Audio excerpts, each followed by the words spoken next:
Sometimes, sometimes baseball gives you a famous game because a great player was doing great things, and sometimes it gives you a famous player, a famous game because a player who had no business being great that night went out there anyway and dragged the whole thing uphill. And that's Bob Watson here. He came into this night in rough shape. He'd been seeing a doctor because of a chemical imbalance in his blood. He was on a salt-free diet, and his legs were cramping up. Both the thumbs were wrapped. Over the previous 3 games, he'd had just one at bat, and Houston badly needed his bat anyway because the Astros were stuck in fifth place at 29-40, 16 and a half games out, and the lineup didn't really have the luxury of waiting around for Watson to become better. Then on a Friday night in the Astrodome, Watson went 4 for 4, drove in 5 runs, hit for the cycle, tied the game twice, and turned a dragging summer game into one of the best regular season Astros games of the decade. Houston beat San Francisco 6-5 in 11 innings. And even though Jose Cruz hit the walk-off double, the center of the whole night belonged to Watson. And that's why I wanted this one, because this isn't a clean superhero story. This is a man taped together, physically off, playing for a team that's not where it wants to be. Deciding that for one night he's not going to let the game go without a fight. Welcome back to the Astro 100. I'm documenting one game per player until I reach 100. Tonight is Astro 20, and the lens is Bob Watson. The game is the San Francisco Giants at Houston Astros, June 24, 1977. The final score is Astros 6, Giants 5 in 11 innings. It's played at the Astrodome in front of 13,119 people. Oh, my pin number. And the winning run scored with one out in the bottom of the 11th. I think this is one of those games that works beautifully for this project because it gives you almost every form of baseball drama at once. You get an early lead, you get the lead erased, you get a player carrying the team on his back, then you get bullpen nerves, a cycle, a blown chance right after the cycle, and then extra innings and a walk-off. It's an old Astrodome game, but it moves like modern baseball. So this episode's really about two things at once. First, it's the Bob Watson episode, the player. And second, it's about one of baseball's favorite truths, which is that a game can sometimes belong almost entirely to one man and still need someone else to finish it. And that's this one, where both clubs are coming in. Houston came in the game at 29-40, fifth place in the NL West, 16.5 games out of first.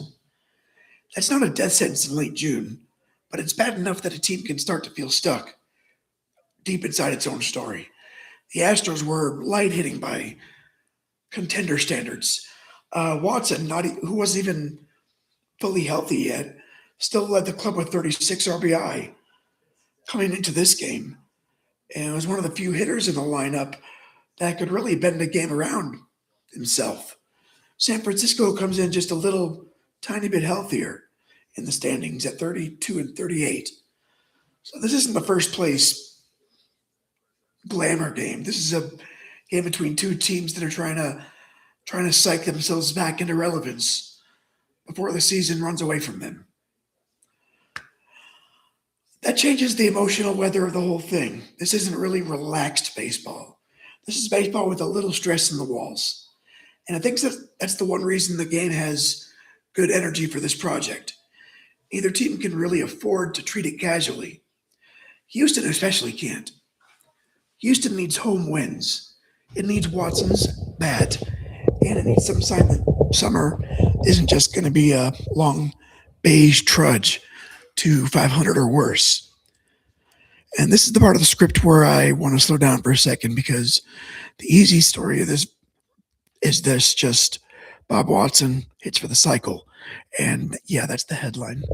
That's the trading card version. But the real version's better. The real version is that Watson told reporters after the game that he and his wife had said a prayer that day because things had gotten so rough lately. He had the blood chemistry issue, the salt-free diet, the leg cramps, the wrapped thumbs. So the point isn't that he had a big night. The point's that his body felt wrong.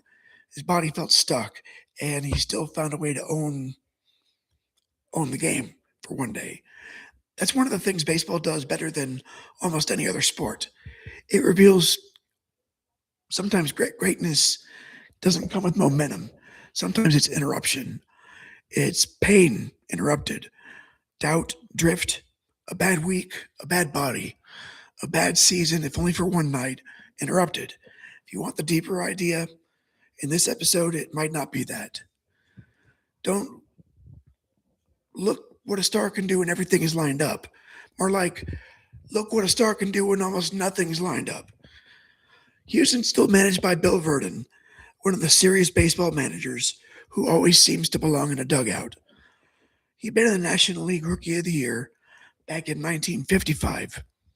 Then he had a long major league career and later became the manager who led Houston to their first postseason appearance in 1980.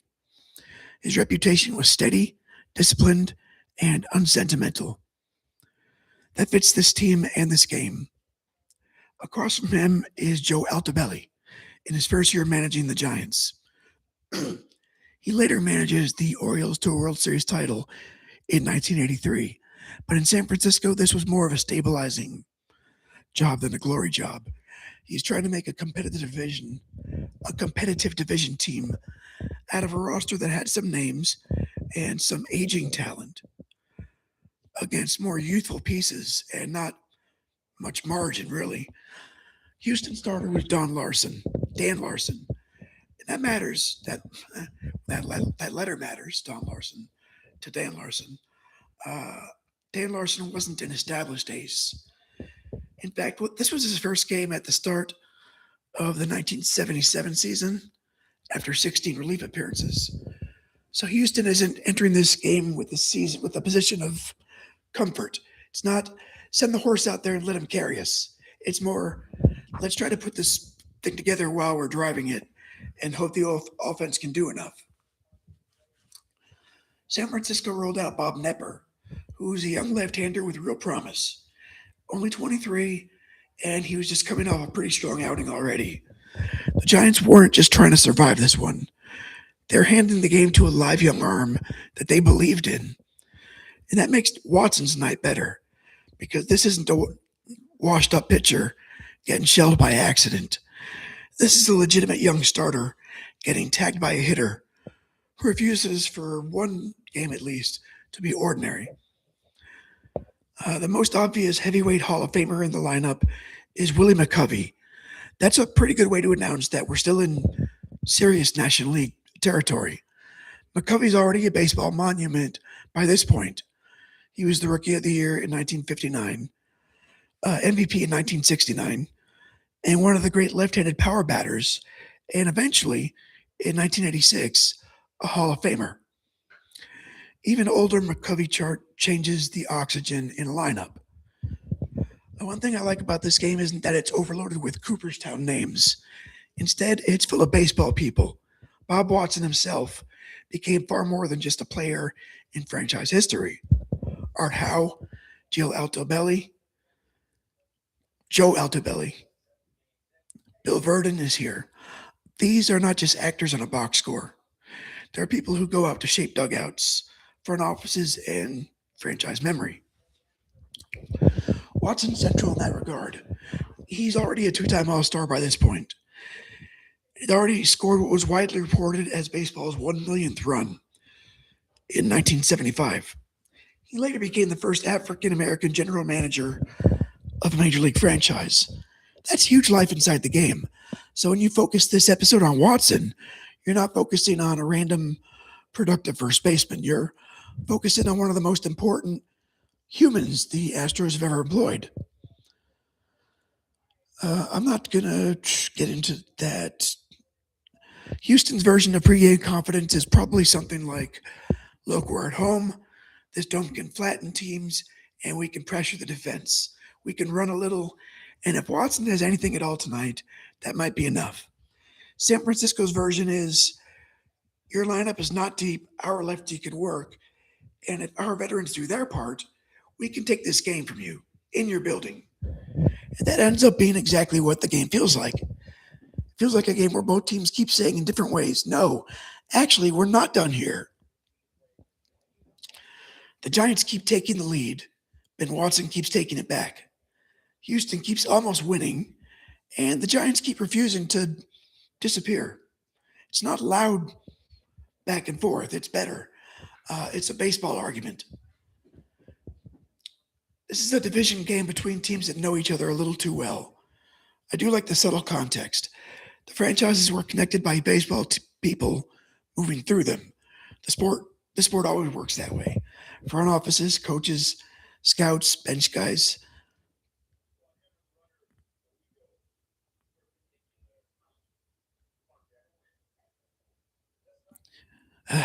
Utility players. The same names pass from room to room and leave fingerprints everywhere. That's one reason division games often feel more intimate than glamorous. The clubs know each other not just competitively, but structurally. The baseball world is smaller than it looks, and there's the more immediate connective tissue inside Houston's own history. Before Watson completed the cycle in the eighth inning, Cesar Cedeno came into the game as a pinch runner, stole second, and scored on Watson's single. And that matters because Cedeno had been the first Astro to hit for the cycle, and he had done it twice. So the franchise's earlier cycle history literally runs across home plate to help create its next one. And that's baseball storytelling. And that Cedeno detail is a side quest because it makes the game feel almost too neat. Cedeno isn't even really in the starting lineup, not tonight. He enters the game late and pinch runs for Joe Ferguson. Later, still second base, and he scores on the hit that completes Watson's cycle. So the previous guy, the guy who created this episode, becomes the man that makes the next cycle complete. You can't write it cleaner without making it sound made up. There's another side quest inside that quest, which is Watson doesn't get to fully bask in the cycle because Verdon immediately takes him out for a pinch runner. His legs are sore, and that gives him glory, and it reminds him, your body's still a problem, buddy. That keeps him honest. Uh, he's born April 10th, 1946, on the east side of Los Angeles, in what's now South Central LA. He grew up in a neighborhood where black baseball ambition was real, visible, and fed by the presence of Jackie Robinson and the broader post-integration baseball world. He started at Fremont High School, was nicknamed Bull because he admired Orlando Cepeda, but was also too big. His coach said to be called Baby Bull. And he signed with Houston as a teenager after being spotted by scout Scar Cool. Carl Cool. His climb through pro baseball was not clean or easy. His Saber biography makes very clear racism shaped his baseball life in direct, ugly ways. Excuse me.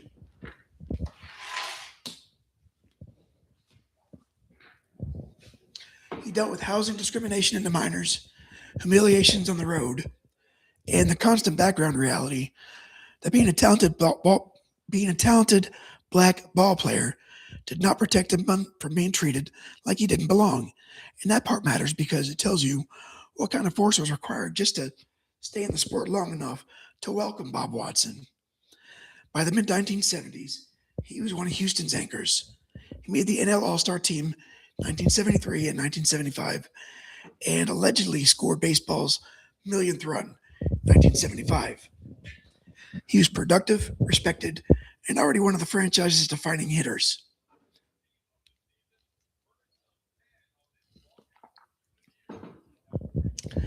Later, he moves into coaching and executive work. He becomes assistant general manager in Houston, and in 1993, he became the first African American general manager of a major league franchise.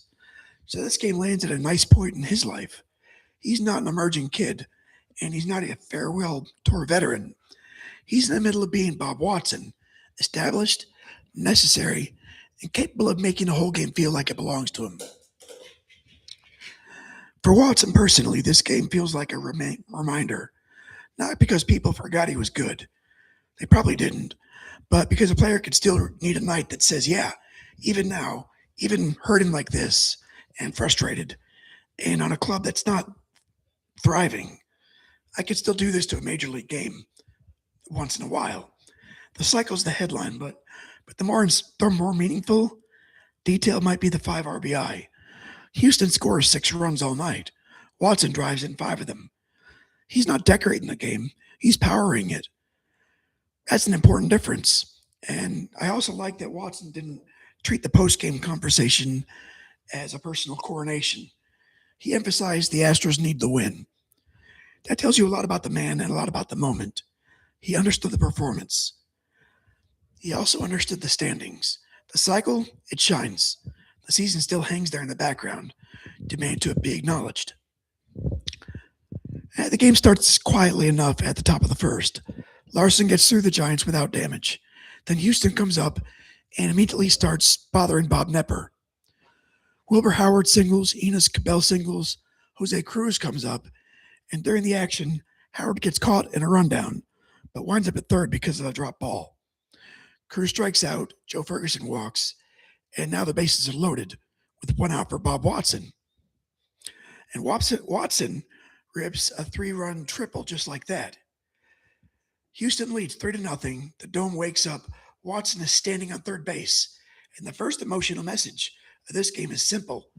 If you make even small mistakes against this Houston team, Bob Watson may be the one who cashes it in. The first inning is a good snapshot of an old Astrodome baseball. It's not about home runs. It's about pressure, confusion, speed, one extra mistake, and a hard hit that makes every little thing count twice as hard. But Houston doesn't get the knockout punch here. Watson gets stranded at third, and that winds up mattering because throughout the night, the Astros keep creating chances to break things open and then failing to do so. That's one of the game's recurring themes. Watson's huge. The knockout never quite gets here. In the third inning, Watson doubles. Art Howe singles into third.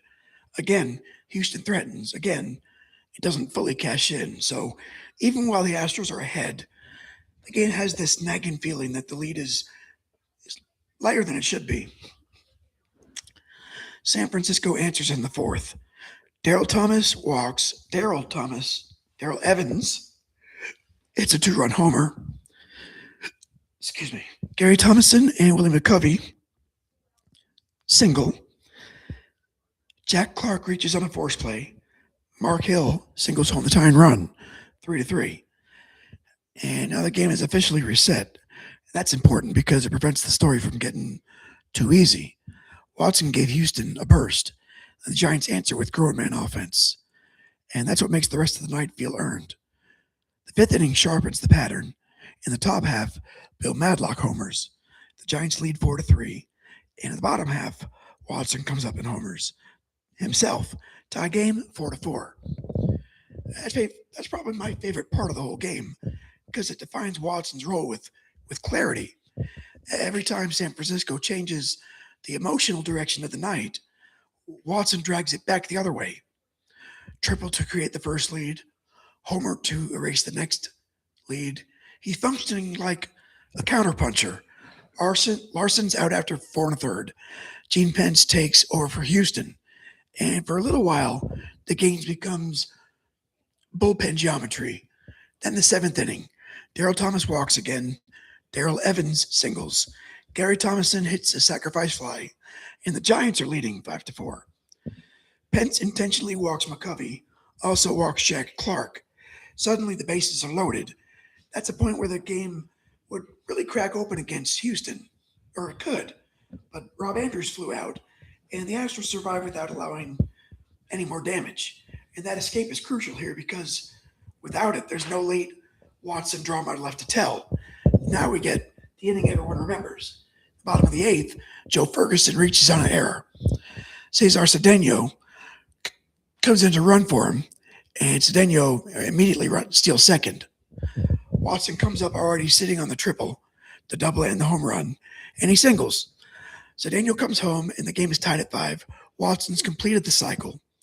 Houston has 5 runs at that moment, and Watson has driven in all 5 of them That's pretty good rate of production, I'd say. Not just a nice variety packed night. It's a takeover. But because baseball's baseball, the inning is not over, and Houston can't land that kill shot. Verdon pulls Watson for a pinch runner because Watson's legs are sore.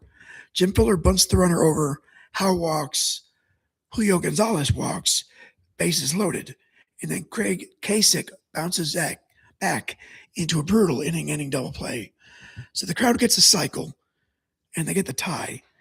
Then they get that rush, but then they get punched back in the face by the refusal of run number 6 to cross the plate. That's pretty good sports tension. The ninth goes nowhere for Houston. Joe Sambito, remember his name, takes over and is excellent for the Astros late. In the 10th, Houston threatens again and still can't finish the job.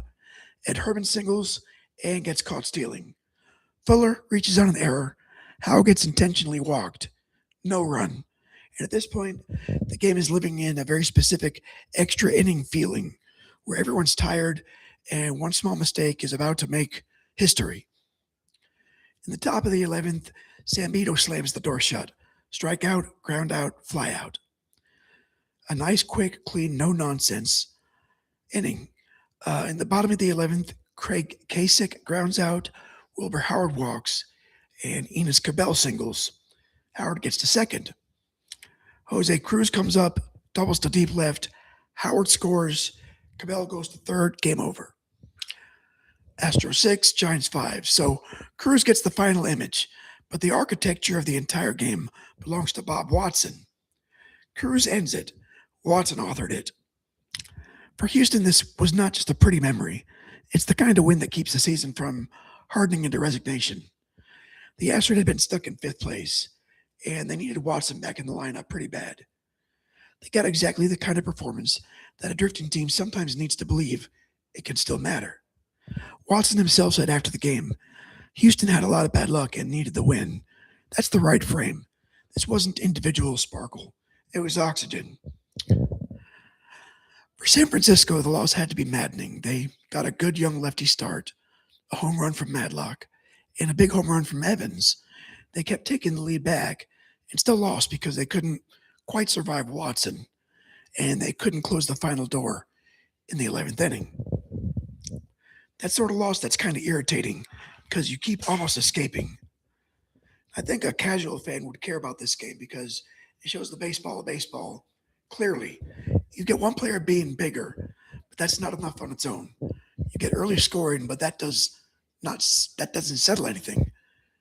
And you get a cycle, which sounds pretty tidy, but the inning keeps going, and the team still wastes the chance to put it away.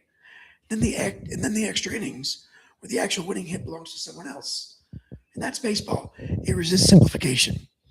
It lets one player dominate the memory, while still insisting that the whole game remains a team story.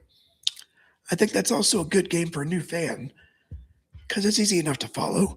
You don't need to advance metrics to enjoy it. The clear emotional map is right there. Watson gives Watson the lead. The Giants come back. Watson ties it, and it's for the cycle, and Houston still can't finish. Cruz walks it off. That's pretty enough shape for a baseball game. The post-game room, the shape of the room is clear enough. Reporters are around Watson's locker because the cycle is a headline by itself, and Watson's talking about how rough things have been physically, how he and his wife had prayed that day, how much the team needed the win. So that win is probably equal parts amazement and relief. Amazement at defeat and relief that Houston finally got out of the night with a win attached to it. And I think that emotional mix matters. If this is a losing cycle game, it becomes a weird stat line because Houston wins. It becomes a testimony. It becomes a player saying, in effect, I had almost nothing comfortable to offer this game, and it still became mine.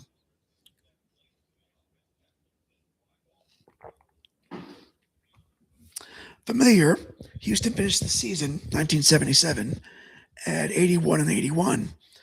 I think that's the second, third, or fourth time they did that. Third place in the NL West under Bill Verdon. So this is not a turning point into a pennant. So It's not empty either. Houston played better ball the rest of the way and at least climbed back to respectability. San Francisco finished 75 and 87. So this game sits in the middle of a year where neither team turned into a real threat. But Houston came out looking steadier than the Giants did. For Watson personally, the 1977 campaign wound up being one of his best seasons. And that fits, because a game like this looks less like a fluke when you put it back inside the full shape of his career. He was already established, and later he would become even more significant.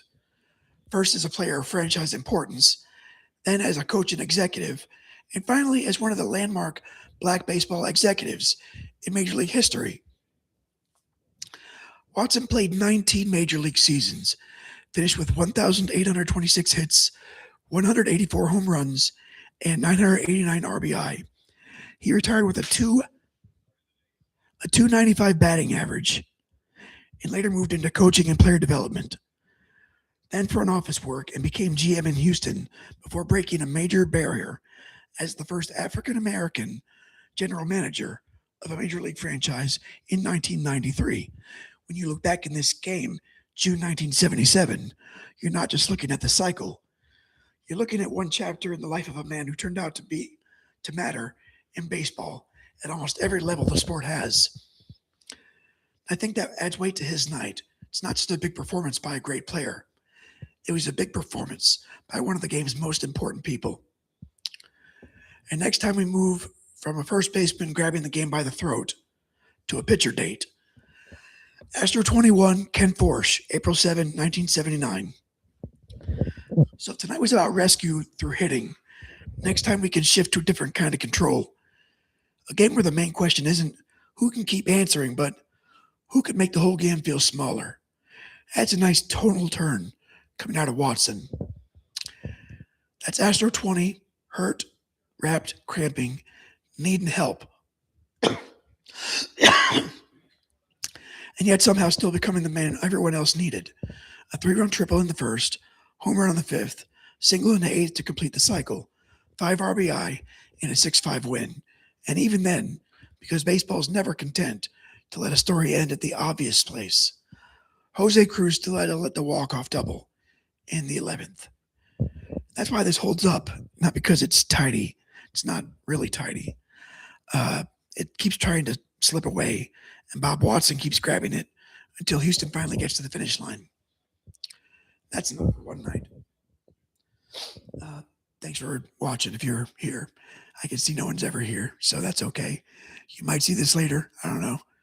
You're feeling like digging up some internet minutiae. Have a good night.